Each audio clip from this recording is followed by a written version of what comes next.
आदेश आदेश आदेश। गीता ज्ञान का भाग 64वां, अध्याय 3, श्लोक संख्या 37, 38, 39। कर्तव्य की बात, इंद्रियों के संयम की बात और कर्म आसक्ति बिना करो तो वो यज्ञ है, वो भी भगवान श्री कृष्ण ने अर्जुन को समझाया।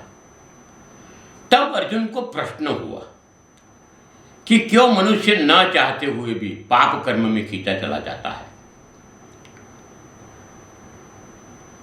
या पाप कर्म करता है। क्यों ये पाप कर्म करने को प्रेरित होता है। अब भगवान श्री कृष्ण उसका उत्तर देते हैं, जवाब देते हैं, वो भी समझने लायक है। 37वें श्लोक में बोलते हैं, श्री भगवान ने कहा, इसका कारण रजोगुण उत्पन्न होने वाले काम, जिसको विषय और कामना और क्रोध बड़े पापी है। तो इन्हें ही इस संसार में अग्नि समान कभी ना तृप्त होने वाले महान शत्रु समझ। 38वें श्लोक में बोलते हैं, जिस प्रकार धुएं और अग्नि धूल से जैसे दर्पण ढका जाता है, इसी तरह धुएं से अग्नि ढक जाता है। गर्भाशय में गर्भ ढका जाता है, उसी प्रकार कामनाओं से ज्ञान ढक जाता है। 39वें श्लोक में बोला है, कुंती पुत्र, इस प्रकार शुद्ध चेतन स्वरूप जीवात्मा का ज्ञान कामना रूपी नित्य शत्रु द्वारा ढका रहता है, जो कभी न तृष्ट होने वाली अग्नि की तरह जलता रहता है। भगवान ने जो कहा वो समझने लायक बात है कि रजोगुण से जो काम उत्पन्न होते हैं, क्रोध वही है। इसका सीधा मतलब है कि राग से काम को बढ़ावा मिलता है और गहराई में जाए तो सांसारिक पदार्थों को सुख साधन मानने से रोग उत्पन्न होता है और मन से जो प्रकृति उत्पन्न होती है और वो प्रकृति जो साधन के कारण और मन के कारण इसके अंदर दृढ़ता बढ़ती है, सुख पाने की कामना बढ़ती है और वही कामना राग द्वेष को बढ़ावा देती है। इसी प्रकार हमारे अंदर पाप कर्म भी बढ़ते हैं। काम एष क्रोध एषः, कहने का तात्पर्य यही है कि मेरा मन चाहा हो, यही सबसे बड़ी कामना है। मैं चाहता हूँ वही होना चाहिए, उसके सिवा जो कुछ होता है वो नहीं। ऐसे तो संग्रह, इच्छा, भोग, विलास, सुख की कामना ही पाप कर्मों को जन्म देती है, यानी पाप कर्म की जनेता है। पाप कर्म या तो लोभमय होता है या तो क्रोधमय होता है। क्रोधमय होने से या इसके वशीभूत होने के कारण पाप कर्म स्थान लेता है। देखो, कोई कामना वश कर्म करते हो तो इसमें बाधा आ जाती है। जब बाधा आ जाती है तो क्या होता है, तुरंत हमारे मन में द्विधा उत्पन्न, और द्विधा उत्पन्न होते ही क्रोध का जन्म होता है और क्रोध से कर्म दब जाता है, यानी क्रोध कर्म का सबसे बड़ा दुश्मन है। यही हमारे पाप कर्मों का मूल है, यह समझना जरूरी है।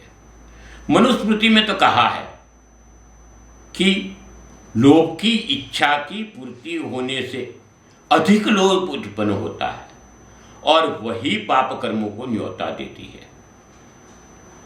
कहने का तात्पर्य यह है कि लोभ का अंत नहीं है और ना ही संतुष्टि है। स्वाभाविक है कि ये दलदल जिसमें हम दृढ़ मनोबल से ईश्वर के चरणों में जाके ही मुक्ति पा सकते हैं, नहीं तो नामुमकिन है। यहाँ पर भगवान श्री कृष्ण ने धुएं की बात कही और धुएं से अग्नि दब जाता है ऐसा बोला। और इसी तरह देखो तो धूल से दर्पण ढक जाता है ऐसा। देखो बात यहाँ ये है, कामना और क्रोध से विवेक ढक जाता है। जहाँ विवेक का अंत होता है वहाँ पतन निश्चित हो जाता है, और पतन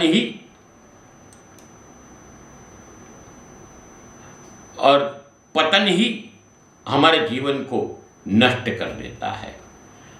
हमें ये समझने की जरूरत है, जहाँ विवेक का अंत होता है वहाँ पतन शुरू होता है। ये क्यों बोला जाता है?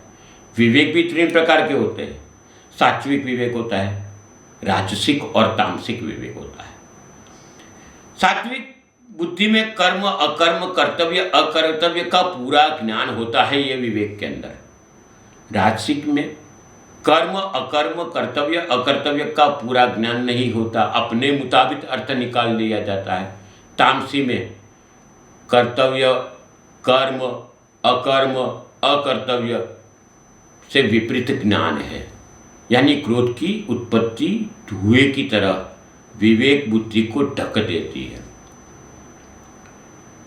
हमने हनुमान चालीसा में हम बोलते हैं बुद्धि विवेक विज्ञान निधाना, ये बहुत बड़ी बात बोलती है। हनुमान जी को विवेक का दाता बोला है क्योंकि उनको कर्तव्य अकर्तव्य कर्म अकर्म का पूर्णतः ज्ञान था। हमें इस चीजों का ख्याल करना है कि दिखावे से, सुंदरता से, ईर्ष्या से कामना उत्पन्न होती है।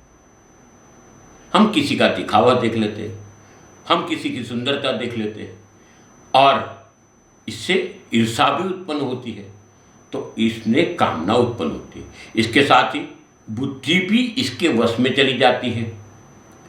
इसका नतीजा ये आता है कि हम चुंबकीय आकर्षण के कारण ना करने के कर्म भी कर देते हैं।